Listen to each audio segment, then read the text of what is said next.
ये है कि भारत जिस तरीके से अभी तक उस इंपैक्ट को झेल रहा है, पब्लिक तक नहीं जाने दे रहा है तेल की कीमतों को लेकर, वो कितने दिन रह पाएगा? क्योंकि एलपीजी को लेकर संकट तो खड़ा हुआ ही। आप डोमेस्टिक सप्लाई करते हैं तो आपको कमर्शियल रोकना पड़ता है, कमर्शियल कीजिएगा तो कहीं कुछ और करना पड़ेगा। बम गोले खाड़ी देशों में बरस रहे हैं, लेकिन हाहाकार दुनिया में मचा है। भारत अछूता नहीं। आज भारत के शेयर मार्केट में क्या हुआ देखें, तूफान आ गया। एक दिन में भारत में निवेशकों के करीब 12 लाख करोड़ रुपए डूब गए। सेंसेक्स और निफ्टी 3% गिर गया। सेंसेक्स 2496 पॉइंट गिरा। यह जून 2024 के बाद एक दिन की सबसे बड़ी गिरावट। सेंसेक्स गिरते गिरते 74,207 पे बंद हुआ है और पिछले साल के 7 अप्रैल के लेवल पर आ गया है।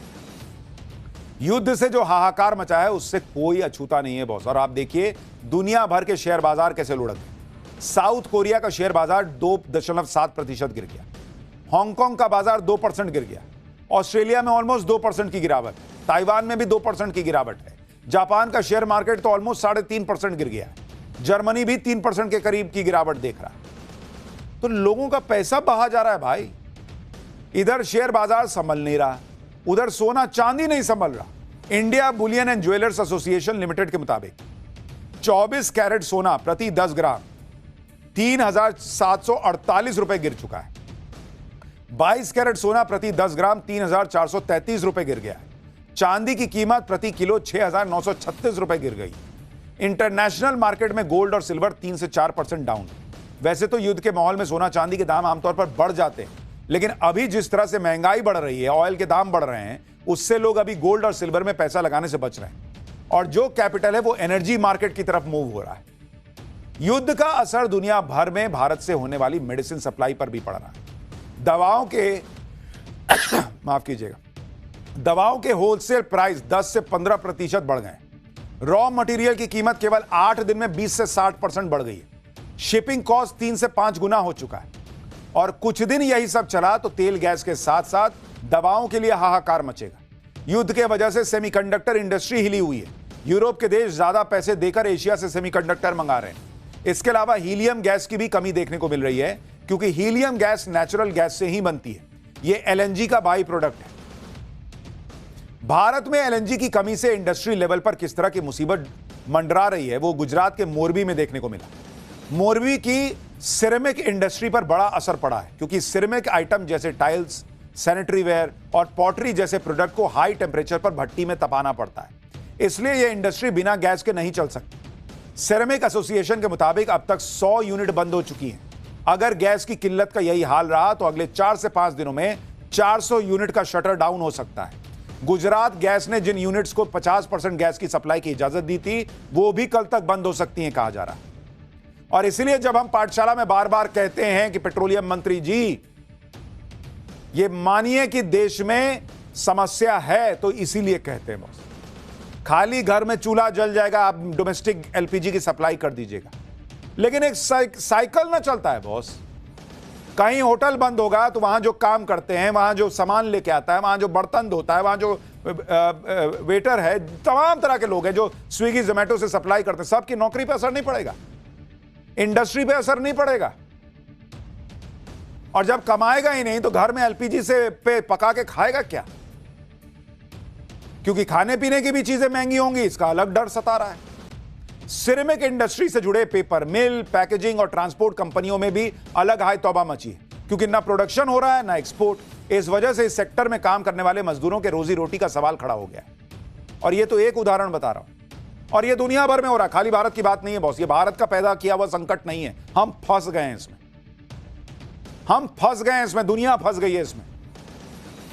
और उस सन की ट्रम्प की वजह से कब निकल पाएंगे कुछ नहीं कहा जा सकता, क्योंकि उन्हें अपनी इज्जत की पड़ी है। मार खाते हैं, निकलने का रास्ता ढूंढ नहीं पाते हैं तो सोचते क्या करें कि कैसे निकलें। कुछ दिखता नहीं तो और मारने पे आते हैं, और मारते हैं। ईरान कहता है लो हम भी और मारते हैं। ये मारा मारी में हम मर रहे हैं बॉस, पर क्या कीजिए, चल रहा।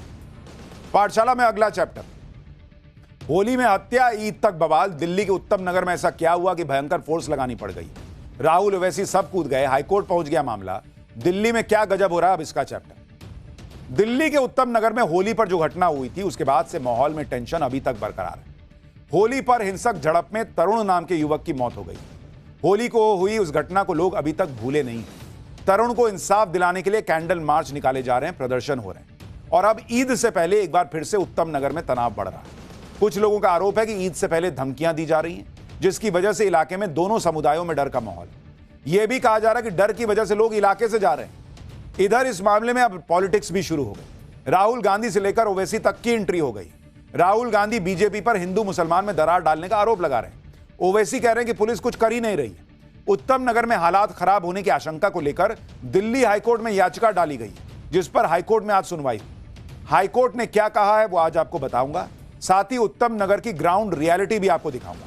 लेकिन पहले दिल्ली में कैसे एक इलाके में पूरी फौज जैसे खड़ी हो गई है पुलिस की, जरा उसकी एक झलक देखिए।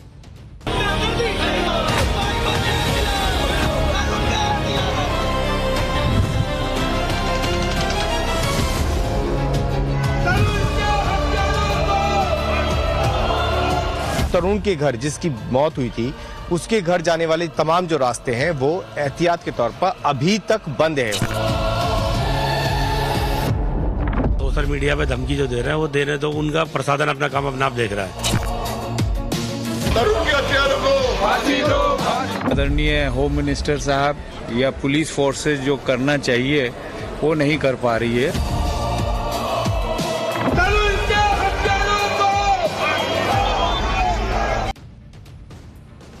उत्तम नगर में ईद से पहले और ईद के दिन माहौल खराब होने की आशंका जताई जा रही है। स्थानीय लोगों का कहना है कि सोशल मीडिया पर धमकियां दी जा रही हैं, जिसकी वजह से इलाके में दोनों समुदायों में डर का माहौल। हिंसा की आशंका को देखते हुए हाईकोर्ट में एक याचिका दाखिल की गई थी, जिस पर आज सुनवाई हुई। याचिकाकर्ता ने हाईकोर्ट से कहा कि मुसलमानों की लिंचिंग की बात कही जा रही है। एक दिन भीड़ इकट्ठा हो गई थी, हिंसक और भड़काऊ बातें की जा रही हैं, पर्याप्त सुरक्षा नहीं दी जा रही। इस पर दिल्ली पुलिस ने कहा कि हमने केंद्रीय सुरक्षा बलों की टुकड़ियां लगा रखी हैं, स्थिति बिल्कुल सामान्य है, पर्याप्त सुरक्षा बल मौजूद हैं।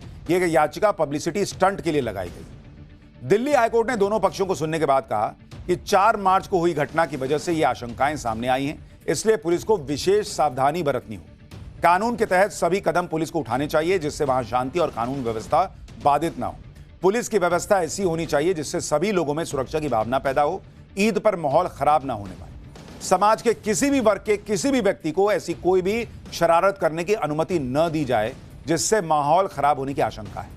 हाईकोर्ट ने कहा कि हमें बताया गया कि सोशल मीडिया प्लेटफॉर्म की निगरानी भी की जा रही है। पुलिस के निर्देश पर लगभग 50 भड़काऊ पोस्ट पहले ही हटा दिए गए हैं। अब तक कुल 174 पोस्ट हटाने के लिए कहा गया है। इसके अलावा पुलिस ने एक वेरिफिकेशन कार्यक्रम शुरू किया है, जिसके तहत इस इलाके में 8,862 लोगों का बैकग्राउंड चेक किया गया है। इलाके में सुरक्षा व्यवस्था का यह इंतजाम रामनवमी के बाद तक जारी रहेगा। हाईकोर्ट ने दिल्ली पुलिस को नोटिस भी दिया है और जवाब दाखिल करने के लिए कहा है। इस मामले में अब अगली सुनवाई 6 अप्रैल को होगी। हालांकि दिल्ली पुलिस ने उत्तम नगर में पहले ही सुरक्षा के कड़े इंतजाम किए हैं। हर तरफ बैरिकेडिंग कर दी गई है, बाहरी लोगों की एंट्री नहीं होने दी जा रही है। जरा देखिए ग्राउंड से एक रिपोर्ट। उत्तम नगर की तस्वीर मैं आपको दिखा रहा हूँ। होली के दिन जहां बवाल हुआ, एक युवा लड़के की मौत हो गई, लेकिन उसके बाद से ही उत्तम नगर की इन तमाम गलियों को बंद कर दिया गया। आप देखेंगे तो तरुण के घर जिसकी मौत हुई थी, उसके घर जाने वाले तमाम जो रास्ते हैं वो एहतियात के तौर पर अभी तक बंद है। ये एहतियात इसलिए बरती जा रही है कि ईद का त्योहार मुश्किल से एक दिन बाद में आने वाला, तो उस दिन ऐसी कोई बड़ी घटना ना हो जाए, क्योंकि दो समुदायों के बीच लगातार विवाद पैदा रहा है। कौन कौन लोग यहाँ से छोड़ कर जा रहे हैं? जो आसपास के लोग किराएदार हैं भैया, जहाँ तक किराएदार लोग। हाँ, ईद बनाने जा रहे हैं। तो देखिए, होली पर उत्तम नगर में जो भी हुआ उसका असर अब ईद पर दिख रहा है, जिसको लेकर पॉलिटिक्स भी हो रही। राहुल गांधी ने उत्तम नगर की घटना पर बीजेपी के खिलाफ हल्ला बोल दिया। राहुल गांधी ने कहा कि उत्तम नगर के लोगों ने हिंसा की भारी कीमत चुकाई। एक तरफ एक जवान लड़के तरुण की जान चली गई, दूसरी तरफ एक पूरा परिवार उत्पीड़न का सामना कर रहा है। उन्हें और खून खराबा नहीं चाहिए। खून खराबा केवल बीजेपी और उसका इकोसिस्टम चाहता है, जो नफरत के तवे पर हिंसा की रोटी सेकने के हर मौके का फायदा उठाता है। वो चाहते हैं कि देश हिंदू मुसलमान में उलझा रहे, ताकि लोग ये ना पूछ सकें कि आखिर प्रधानमंत्री देश की रक्षा, ऊर्जा सुरक्षा, खाद्य सुरक्षा और सामरिक संप्रभुता को अमेरिका के हवाले करने पर क्यों मजबूर है। इसलिए दिन दहाड़े देश की राजधानी में फिर से दंगों जैसे हालात खड़े किए जा रहे हैं। दिल्ली वासियों से अनुरोध है, किसी बहकावे में ना आए। देश की शक्ति हमारी एकता, भाईचारे और मोहब्बत में। राहुल गांधी बीजेपी पर निशाना साध रहे हैं। दूसरी तरफ कांग्रेस सांसद मोहम्मद जावेद ने गृह मंत्री अमित शाह को चिट्ठी लिखकर कार्रवाई की मांग की। उधर एआईएमआईएम के अध्यक्ष असदुद्दीन ओवैसी ने भी उत्तम नगर की घटना पर बीजेपी को घेरा। ओवैसी ने कहा कि दिल्ली पुलिस की ठीक नाक के नीचे उत्तम नगर में नफरत का अभियान चलाया जा रहा है। इसे रोकने के लिए कोई कदम उठाया जाता नजर नहीं आ रहा। पुलिस ये सुनिश्चित करे कि हर नागरिक सुरक्षित महसूस करे, लेकिन इस इलाके में साफ तौर पर हिंसा का माहौल फैलता जा रहा है और इसे रोकने के लिए कुछ भी नहीं किया जा रहा। यानी राहुल गांधी से लेकर ओवैसी तक उत्तम नगर को लेकर डराने वाली बातें कर रहे हैं कि वहां माहौल खराब है, पुलिस कुछ नहीं कर रही, बीजेपी राजनीतिक रोटियां सेक रही है। इन सारी बातों को उत्तम नगर के लोग नकार रहे हैं। उत्तम नगर के स्थानीय लोगों, खासकर मुसलमानों ने बताया कि डर की कोई बात ही नहीं है। लोग पलायन नहीं कर रहे हैं, बल्कि कुछ लोग ईद मनाने अपने अपने गांव गए। लोग ये भी कह रहे हैं कि पुलिस प्रशासन सही काम कर रहे हैं। सुनिए उत्तम नगर के खुद के वहां के निवासी क्या बता रहे हैं।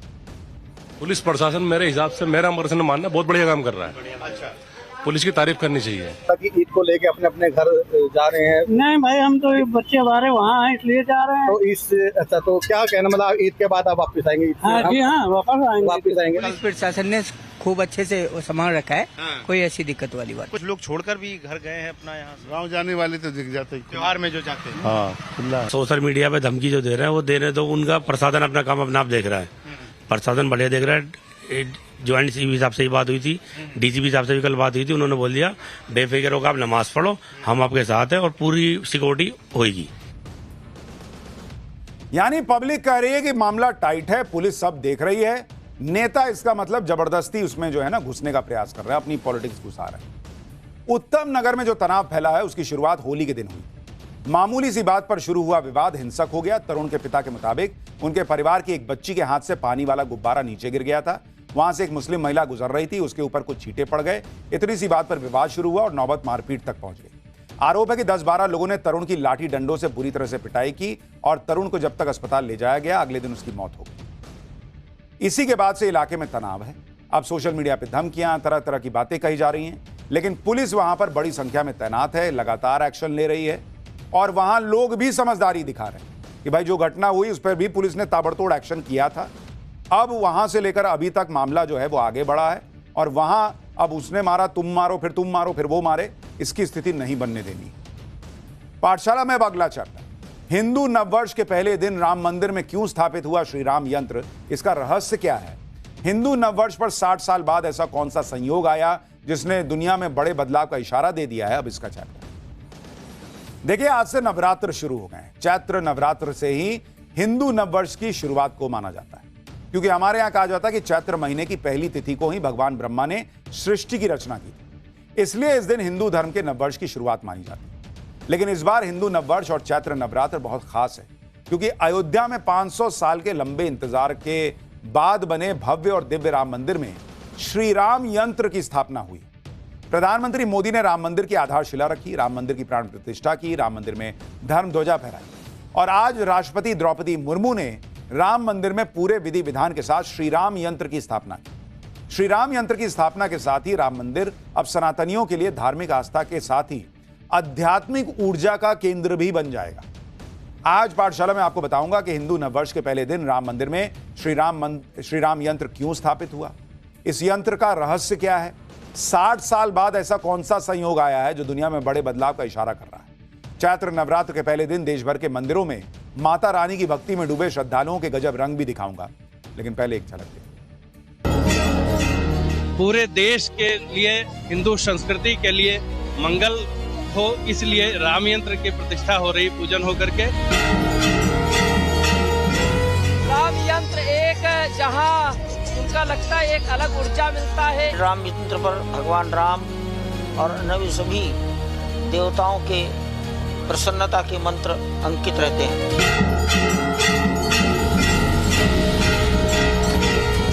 राम यंत्र की स्थापना के इस कार्यक्रम में सहभागी बनकर के राम राज्य की अनुभूति का एहसास कर रहे हैं।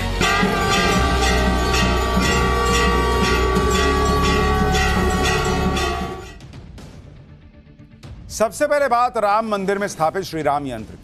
आज हिंदू नववर्ष और चैत्र नवरात्र के पहले दिन अयोध्या में बने भव्य राम मंदिर में श्री राम यंत्र को स्थापित किया गया। सुबह 11:55 पर अभिजीत मुहूर्त में राष्ट्रपति द्रौपदी मुर्मू ने इसके लिए विशेष पूजा की। इस भव्य अनुष्ठान में यूपी के सीएम योगी आदित्यनाथ और राज्यपाल आनंदीबेन पटेल समेत करीब 7,000 मेहमान साक्षी बने। जिसमें साधु संत, कार सेवक, राम मंदिर निर्माण के लिए समर्पित लोग और तमाम राम भक्त शामिल रहे। सीएम योगी ने कहा कि दुनिया भर में युद्ध के माहौल के बीच राम मंदिर में श्री राम यंत्र की स्थापना राम राज्य का एहसास कराने वाली है। दुनिया में वर्तमान में तमाम युद्ध चल रहे हैं, अव्यवस्था है, आर्थिक अराजकता है, भय है, दहशत है, और हम भारत में अयोध्या धाम में भय मुक्त होकर के हजारों की संख्या में राष्ट्रपति जी के अभिवादन के लिए श्री राम यंत्र की स्थापना के इस कार्यक्रम में सहभागी बनकर के राम राज्य की अनुभूति का एहसास कर रहे हैं। राम मंदिर में श्री राम यंत्र की स्थापना के साथ ही उत्तर भारत की धार्मिक नगरी अयोध्या का दक्षिण भारत की धार्मिक नगरी कांची से त्रेता युग वाला कौन सा कनेक्शन जुड़ गया, इसके बारे में भी बताऊं। पहले राम मंदिर में स्थापित श्री राम यंत्र की खासियत जान लीजिए। सोने के प्लेटिंग वाले श्री राम यंत्र का वजन 150 किलो है। यह 4 फीट लंबा और 3 फीट चौड़ा है। श्री राम यंत्र में भगवान राम समेत 121 देवताओं की मौजूदगी है। श्री राम यंत्र को राम मंदिर की दूसरी मंजिल के गर्भगृह में स्थापित किया गया है। संतों के मुताबिक श्री राम यंत्र की स्थापना से राम मंदिर परिसर में सकारात्मक ऊर्जा का संचार होगा। सनातन की मान्यता के अनुसार किसी देवता की शक्ति को स्थिर करने के लिए यह यंत्र स्थापित किया जाता है। राम मंदिर में श्री राम यंत्र को शुभ मुहूर्त में स्थापित करने के लिए विशेष अनुष्ठान 12 मार्च को शुरू हो चुका था। 12 मार्च को प्रायश्चित पूजा, 10 विधि स्नान और जल यात्रा के आयोजन के बाद श्री राम यंत्र का मंडप प्रवेश हुआ। 13 मार्च को वास्तु पूजन, अग्नि स्थापना, मंडप पूजा के साथ श्री राम यंत्र की पूजा शुरू हुई। इसके बाद के दिनों में श्री राम यंत्र में स्थापित अलग अलग देवताओं की पूजा हुई। 18 मार्च को प्रायश्चित आहूत और पूर्णा आहुति दी गई। इसके बाद राम मंदिर में श्री राम यंत्र की स्थापना से पहले साधु संतों और महात्माओं ने करीब 5 किलोमीटर की परिक्रमा की।